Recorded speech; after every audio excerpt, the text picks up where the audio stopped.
कि क्या महात्मा यह सही काम करवा रहे हैं।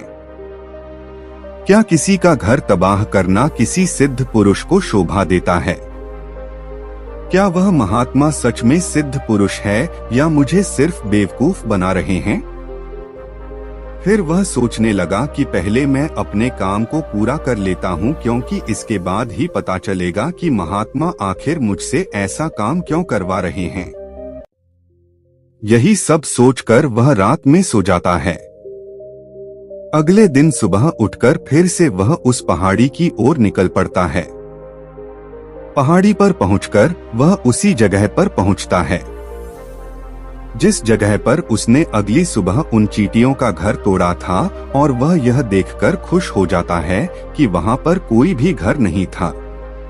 सारी चींटियां वहां से भाग चुकी थी।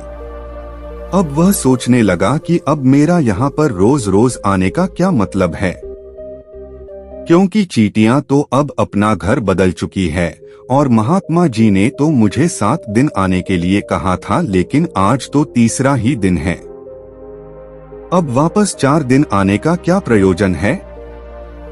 यह सब सोचकर उसने निश्चय किया कि अब यहाँ से सीधे उस महात्मा के पास जाएगा और वह उनको यह सारी बातें बताएगा।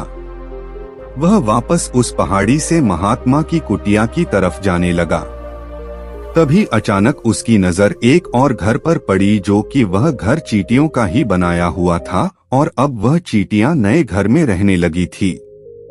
यह नया घर उनके पुराने घर से थोड़ी ही दूर पर था, और जब उस युवक की नजर उस घर पर पड़ी तो उसने सोचा कि शायद महात्मा को पता था कि यह चींटियां अपना घर दूसरी जगह वापस से बना लेंगी, इसीलिए उन्होंने मुझे 7 दिन तक आने के लिए कहा था।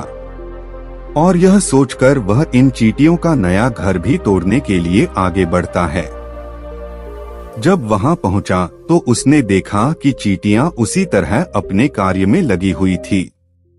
वह अपने लिए खाना इकट्ठा कर रही थी और उन्हें अपने घर में जमा करते जा रही थी, जो पुराना घर टूटा हुआ था। वहां पर भी अनाज के कण बचे हुए थे। वहां से भी अनाज इकट्ठा करके दोबारा अपने नए घर में ला रही थी, जहां पर उस युवक का मन कमजोर पड़ गया, क्योंकि वह खुद भी बहुत परेशान था। इसलिए उस व्यक्ति के मन में उन चींटियों के प्रति दया का भाव उत्पन्न हो रहा था। उनके ऊपर उसे दया आ रही थी। वह चाहता था कि वह उनकी मदद करे, लेकिन वह उल्टा उन्हें नुकसान ही पहुंचा रहा था। लेकिन उस महात्मा की बात को याद करते हुए